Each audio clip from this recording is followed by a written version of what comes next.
வணக்கம். பெரியாழ்வாருடைய முதற் பத்துல 10ஆம் திருமொழி நம்ம பாக்குறது. முதற் பத்தினுடைய நிறைவு இது வட்டு நடுவே அப்படிங்கிறது இதனுடைய தலைப்பு. புறம் புல்கள். அதாவது முன்னாடி இதுல நம்ம அச்சோ பருவத்துல பார்த்தது குழந்தை நேரா கட்டிக்கிறது, அம்மாவுடைய காலை கட்டிக்கிறது.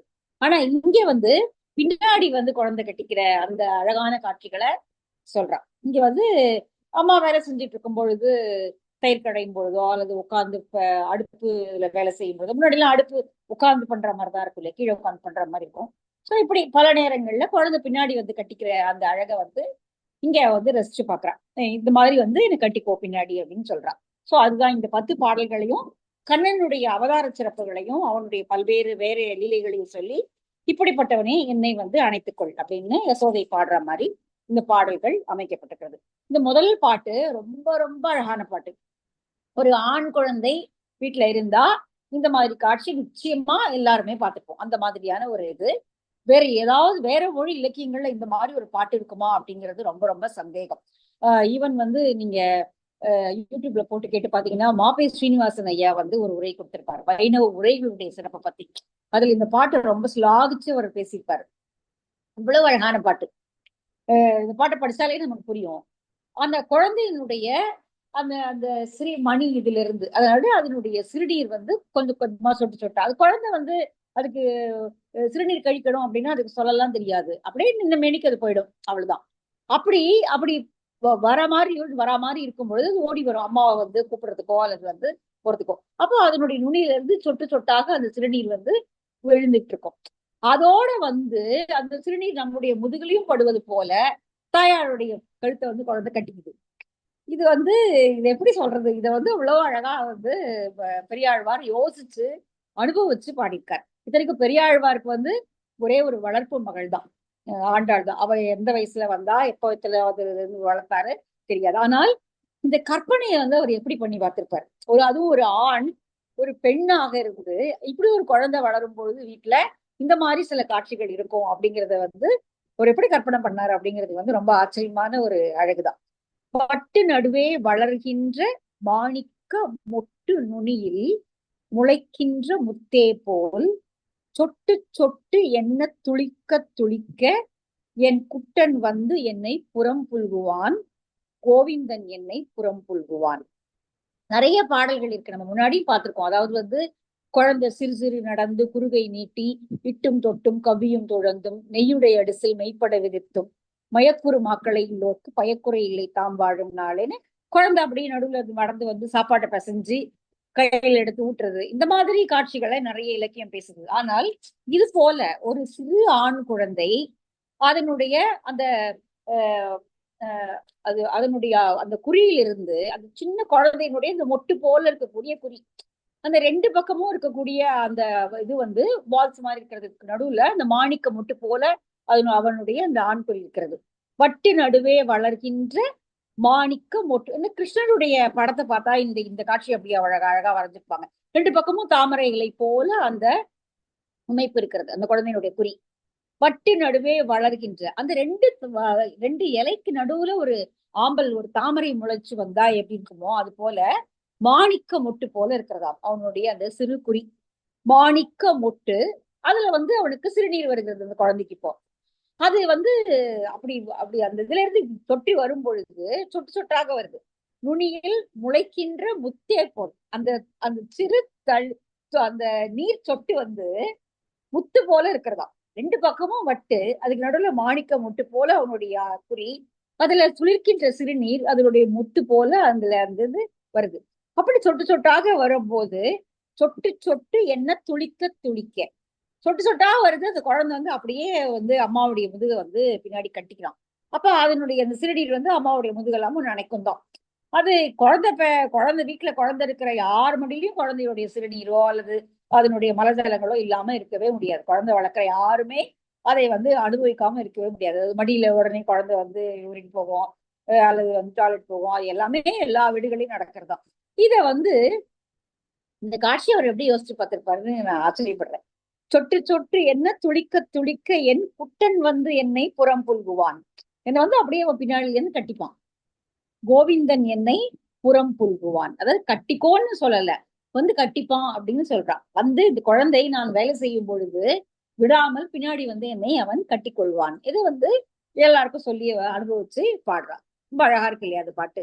வட்டு நடுவே வளர்க்கின்ற மாணிக்க மொட்டு நுனியில் முளைக்கின்ற முத்தே போல் சொட்டு சொட்டு என்ன துளிக்க துளிக்க என் குட்டன் வந்து என்னை புறம் புல்குவான், கோவிந்தன் என்னை புறம் கொள்வான். இருக்கிறதே ரொம்ப அழகான காட்சி இது. குழந்தை பின்னாடி வந்து கட்டிக்கிற அந்த காட்சி.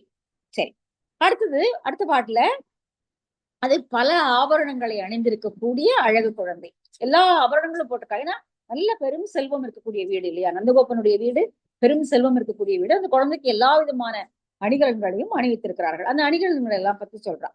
கிண்கிணி கட்டி, கிரி கட்டி, கையினில் கங்கணம் இட்டு, கழுத்தில் தொடர் கட்டி, தன் கணத்தாலே சதிரா நடந்து வந்து, என் கண்ணன் என்னை புறம் புல்குவான், எம்பிரான் என்னை புறம் புல்குவான். கிண்கிணி கால்கள்ல அடியக்கூடிய சடங்க, சாரி இது எடுப்புல கட்டிருக்கக்கூடிய சலங்கை, அந்த அது வந்து கிண்கிணி ஒலிக்கிறது. கிரி அப்படின்னா மணிக்கட்டுல கட்டக்கூடியது, பவழத்தால் ஆகியதை வந்து இப்ப குழந்தைகளுக்கு வந்து இந்த வசம்பால ஒண்ணு கட்டுவாங்க, கையில மணிக்கட்டுல கட்டி விடுவாங்க காப்பு மாதிரி. அது போல இங்க வந்து பவழத்தால கட்டிய மாலைக்கு கிரி அப்படிங்கிறது பேரு. கிரி கட்டி, கையினில் கங்கணம் இட்டு, தோல் வளை கங்கணமாக இங்கு தோல் வளை இட்டு, கழுத்தில் தொடர் கட்டி, தொடர் சங்கிலிகளாக இருக்கக்கூடியவற்றை கழுத்தில் அணிவித்திருக்கிறார்கள்.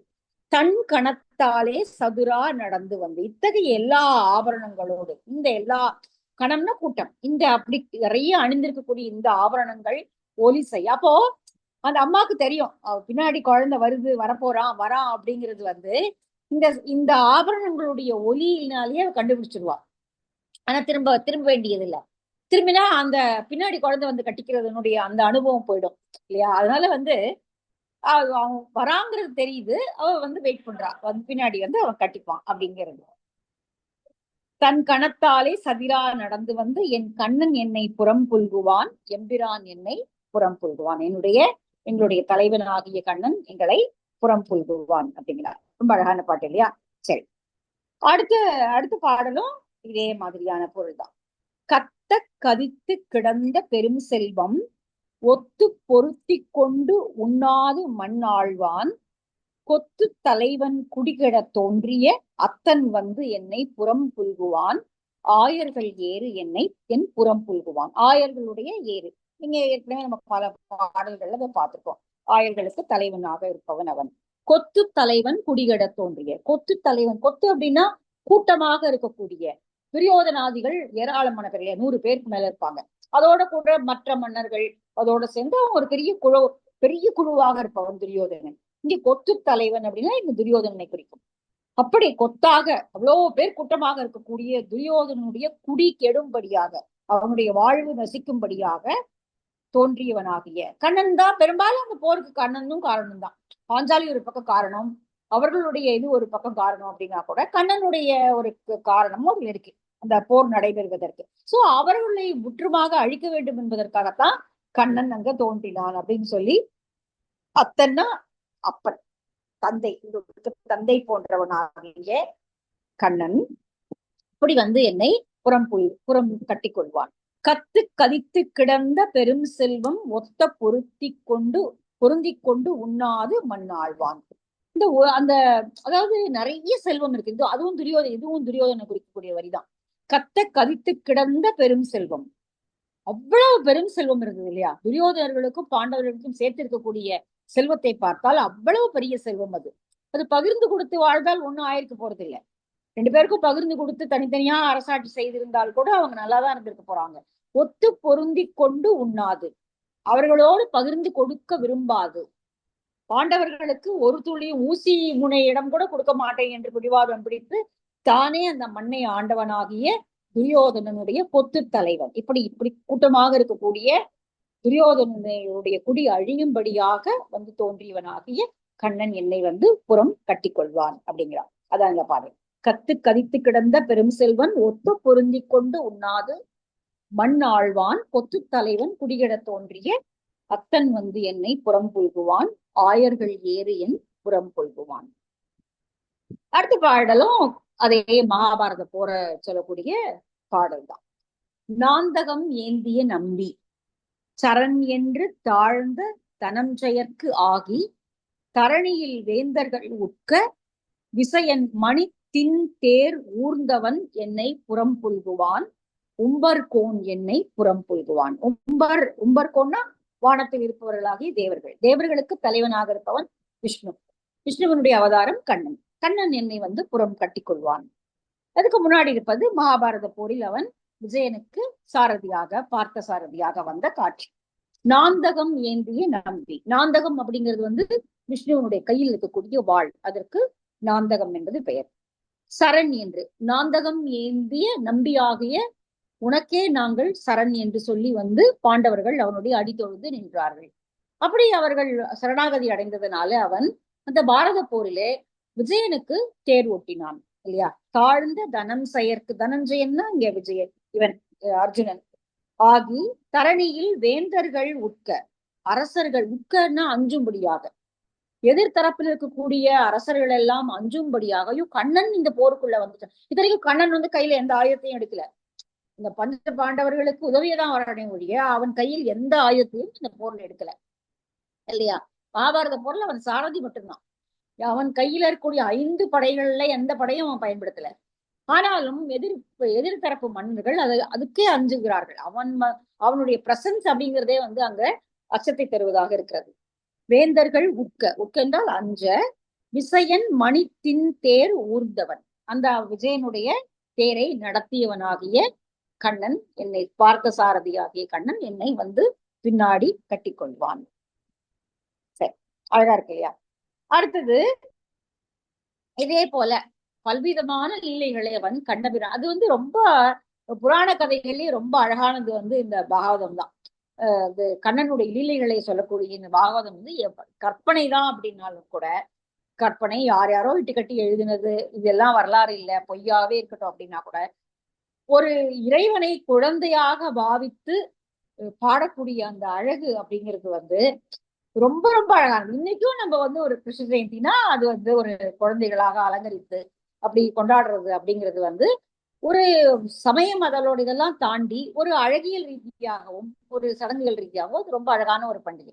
இங்க வந்து அதுதான் சொல்றாங்க. அடுத்தது வந்து கண்ணனுடைய லீலைகளை பற்றி அடுத்து வரக்கூடிய ஒரு 2-3 பாடல்கள் பேசுது.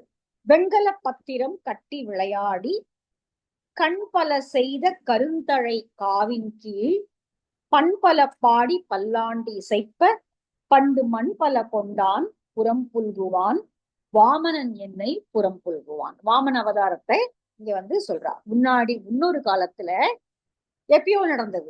வெண்கல பத்திரம் கட்டி, வெண்கலத்தினால இலை போன்ற வடிவத்துல குழந்தையினுடைய ஆண் குழந்தை என்றால் இடுப்புல வந்து கருணா கையில அதனுடைய குறியை மூடுவது போல வெண்கலத்தால ஒரு அழகான இலை வடிவமாக இதை வந்து கட்டி இடுப்புல மாட்டிருப்பாங்க, அரணான் கையில மாட்டிருப்பாங்க. அதுதான் சொல்றாருங்க. முன்னொரு காலத்துல வெண்கலத்தால இலை வடிவமாக செய்த அணிகலனை இடுப்பில் கட்டி கொண்டு விளையாடியவனாகிய கண் பல செய்த கருந்தழை காவின் கீழ்.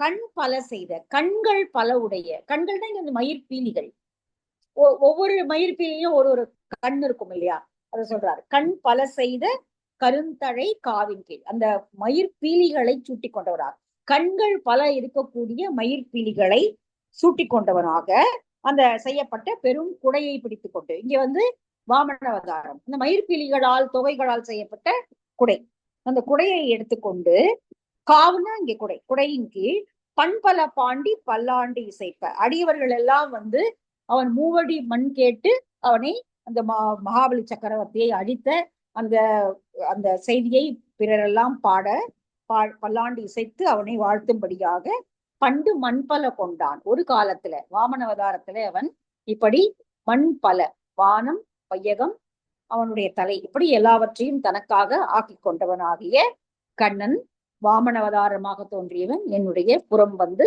என்னை கட்டிக்கொள்வான் அப்படிங்கிறான். சரி, அடுத்ததும் இதே மாதிரிதான். சத்திரம் ஏந்தி தனி ஒரு மாணியாய் உத்தர வேதியில் நின்ற ஒருவனை கத்திரியர்கான காணி முற்றும் கொண்ட பத்திராக்காரன் புறம் புல்குவான் பாரளந்தான் என் புறம் புல்குவான். இதுவும் வாமன அவதாரத்தை பற்றியே சொல்லக்கூடியதுதான். மகாபலி சக்கரவர்த்தி ஒரு பெரிய யாகம் செய்கிறான். அந்த யாகம் செய்து முடித்து விட்டான் என்றால் அவனுக்கு இந்திர பதவி கிடைச்சிடும். சோ அதை தடுக்கிறதுக்காக தான் வாமன அவதாரமே வருது. மகாபலி அந்த யாகத்தை முடித்து இந்திர பதவியை பெற்றுவிடக்கூடாது அப்படிங்கிறதுக்காக ஒரு அசுரனுக்கு அந்த வாய்ப்பு கிடையாது அப்படிங்கிறத இதெல்லாம் புராண கதைகள். அப்போ சத்திரம் ஏந்தி, சத்திரம் அப்படின்னா குடை. சத்ரி அப்படிங்கிறது வந்து இந்தியில சத்ரினா குடைதான். அப்போ சத்திரம் அப்படிங்கிறது வந்து தமிழ்லயும் அது வந்து குடை அப்படிங்கிற பொருள் தான் எழுதுறாரு. சத்திரம் ஏந்தி பிரம்மச்சரியாக அந்த குடைக்கு வந்து சத்திரம் ஏந்தி தனி ஒரு மாணியாய், தனியவனாக, மாணினா குரல் உருவ எடுத்தவனாக, சிறியவனாக, உத்தர வேதியில் நின்ற ஒருவனை, அவனுடைய கீழ்ப்பட்ட மன்னர்கள் எல்லாம் பார்த்து கொண்டிருக்க அந்த வேதியில போய் நிற்கக்கூடியவனாகிய வாமனன் கத்திரியருக்கான காணி முற்றும் கொண்டு அங்க இருக்கக்கூடிய வேந்தர்கள் எல்லாம் பார்த்து கொண்டே இருக்கும் பொழுதே அவனிடம் 3 அடி மண் கேட்டு அவனை இந்த உலகத்திலிருந்து நீக்கியவனாக இந்த உலகம் அனைத்தையும் தனக்குரியவனாக செய்து கொண்டான். அந்த மகாபலியினுடைய உலகம் முழுவதையும் அளந்து பத்திராகாரன் அளந்து எடுத்துக்கொண்டவன், அளந்து அந்த நிலத்தை அளந்து தனக்குரியதாக மாற்றிக்கொள்ளுதல். பத்திராகாரன் புறம் கொள்வான். இப்படி நிலத்தை எல்லாம் முற்ற முழுக்க தனக்குரியவனாக ஆக்கி கொண்டவனாகிய வாமனன் என்னை வந்து பின்புறமாக வந்து என்னை அணைத்துக் கொள்வான். பார அளந்தான், உலகத்தை அளந்தவனாகிய வாமனன் என்னை புறம் கொள்குவான் அப்படிங்கிறான். சரி, அடுத்த பாடல் ஆயர்பாடியில கண்ணன் செய்த லீலைகளை சொல்வது. அந்த பாட்டும் அடுத்து வரக்கூடிய 2 பாடல், 3வது பாடல் கொஞ்சம் வளர்ந்த பிறகு செய்யுது. இந்த 2 பாட்டுமே கண்ணனுடைய லீலைகள். அதாவது கண்ணன் குழந்தையாக ஆயர்பாடியில் செய்த லீலை. பொத்த உரலை கவிழ்த்து அதன் மேல் ஏறி தித்தித்த பாலும் தடாவினில் வெண்ணையும் மெத்த திருவயிறு ஆற விழுங்கிய அத்தன் வந்து என்னை புறம் புல்குவான், ஆழியான் என்னை புறம் புல்குவான். பொத்த உரலை, உரல் வந்து ஓட்டையாயிடுச்சு, கீழே பொத்தல் விழுந்துருச்சு. இப்ப இனிமே எதுக்கும் பயன்படாது. ஆனா சும்மா ஓரத்துல போட்டு வச்சிருப்பாங்க இல்லையா. பெரும்பாலும் வீட்டுல வந்து அப்படிலாம் இருந்ததெல்லாம் இன்னைக்கு நம்ம தூக்கி போடுற மாதிரி எல்லாம் அந்த காலத்துல யாரையும் தூக்கி போட மாட்டாங்க. அது அப்படியே கிடக்கும், ரிப்பேர் ஆனாலும் அப்படியே ஓரத்துல இருக்கும் தான். இப்ப இந்த உரலை யூஸ் பண்ண முடியாது, எதுவும் பயன்படுத்த முடியாது, அது அடியில பொத்தல் விழுந்துருச்சு, அதனால அது அப்படியே இருக்கு. ஆனா அது இப்ப கண்ணனுக்கு பயன்படுது. அந்த உரலை கவுத்து போட்டு அது மேல ஏறுறான். அவனுக்கு இப்ப மேல வச்சிருக்கிற உரியில இருக்கிற எதுவும் எட்டாது அவன் குழந்தை. அதனால அந்த பொத்த உரலை கவிழ்த்து போட்டு, பொத்த உரலை கவிழ்த்து, பொத்தங்கிறது அழகான இன்னைக்கு நம்ம பயன்படுத்துற வார்த்தை, பொத்தல் விழுந்துச்சு அப்படின்னு சொல்றது. உரலை கவிழ்த்து அதன் மேல் ஏறி தித்தித்த பாலும், தித்தித்த பால் அப்படின்னா இங்க வந்து திரட்டி பால் களரி, பால் நிறைய இருக்கும் இல்லையா. ஆயர்பாடியில நிறைய பால் இருக்கிறது. அவர்கள் பாலை காய்ச்சி குடிக்கிறாங்க, அப்புறம் வெண்ணெய் எடுக்கிறாங்க, தயிர் எடுக்கிறாங்க, மோர் விற்கிறாங்க, வெண்ணெய் நெய் எல்லாம் எடுக்க போக மீதி இருக்கக்கூடிய பாலை என்ன பண்றது, அதை வந்து திரட்டி பால் கலரி வச்சுக்கிறாங்க. அது இன்னும் கொஞ்ச நாளைக்கு வச்சு சாப்பிடலாம். அப்போ தித்தித்த பால் அப்படிங்கிறது வந்து திரட்டி பால். அந்த பாலை வந்து இதுவா பால்கோவா செஞ்சு வச்சிருக்காங்க, அது மேல வச்சிருக்காங்க, தறி உரியில மாட்டிருக்காங்க. அதையும் தடாவினில் வெண்ணையும், தடான்னா கொஞ்சம் அகலமான வாயகன்ற பாத்திரத்துல வெண்ணெயை உருட்டி போட்டி வச்சிருக்கிறது.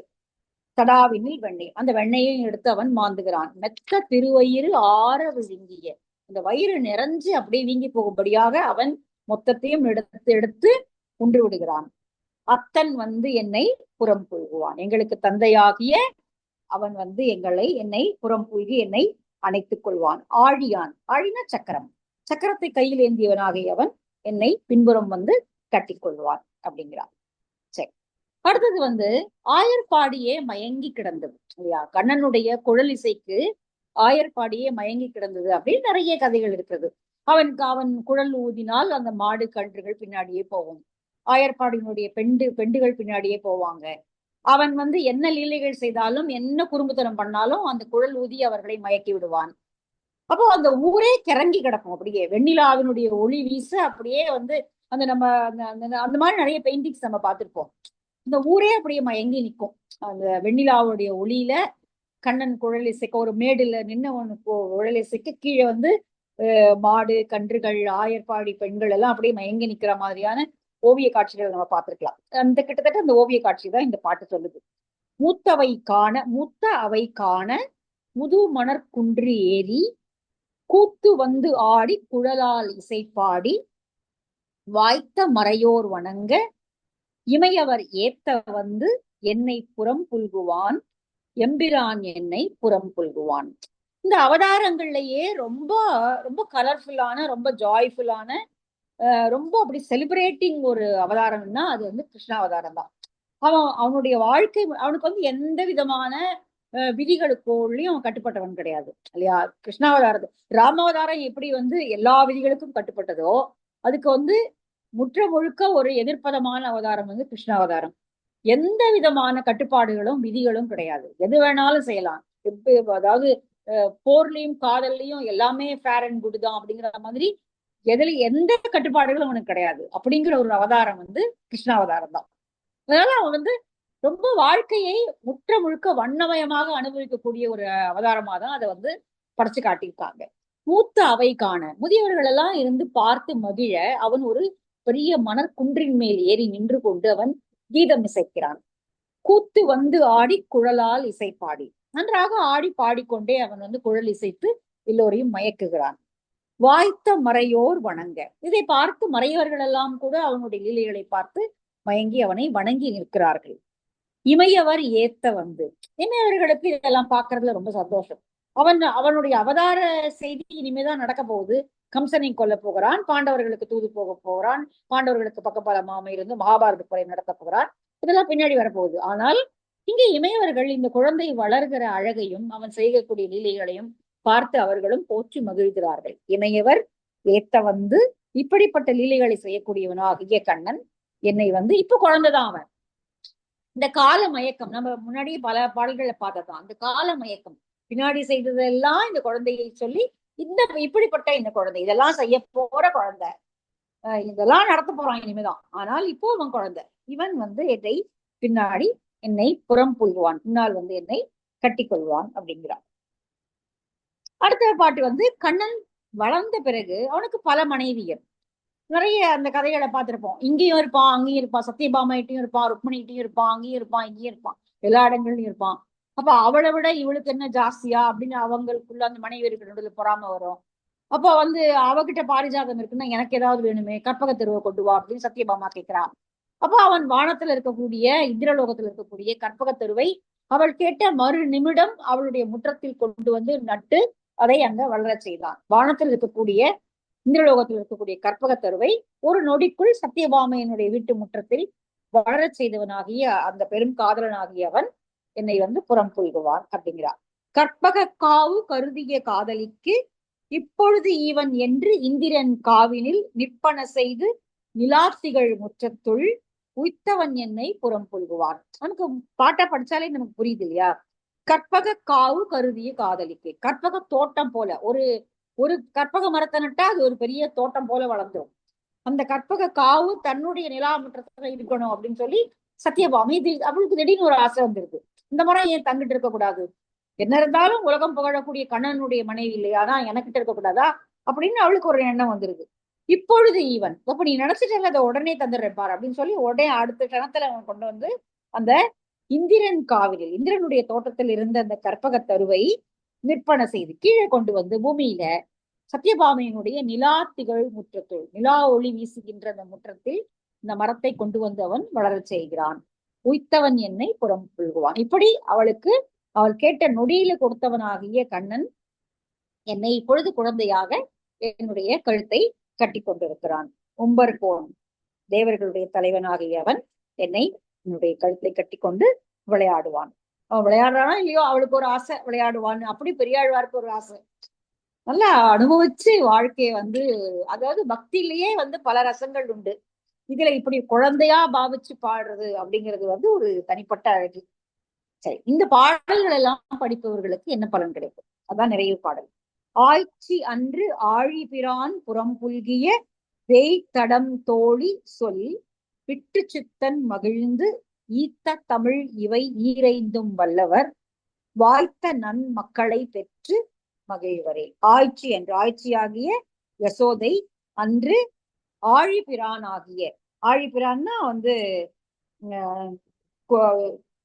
மூங்கில் போன்ற தோள்களை உடைய யசோதை கண்ணன் தன்னை முதுகில் வந்து அணைத்துக் கொள்வான் என்று சொன்ன சொற்களை எல்லாம் பாடிய பெரியாழ்வாருடைய இந்த பாடல்களை எல்லாம் பாடுபவர்களுக்கு தீர்த்த தமிழ், அதாவது பாருங்களேன் பாடல்னு சொல்லல தமிழ் அப்படின்னு சொல்றாரு. தமிழ் இதெல்லாம் இதான் தமிழ். தீர்த்த தமிழ் இவை ஈரைந்தும் வல்லவர் வாய்த்த நல்ல மக்களை நல்ல குழந்தை பேற்றினை பெறுவார்கள் அப்படின்னு பெரியாழ்வார் வாழ்த்துறார். சரி, இதோட இந்த புறம்புல்கள் முதல் 10ல இது முடிஞ்சிருச்சு. 2ஆம் 10 அடுத்ததுல நம்ம பார்க்கலாம்.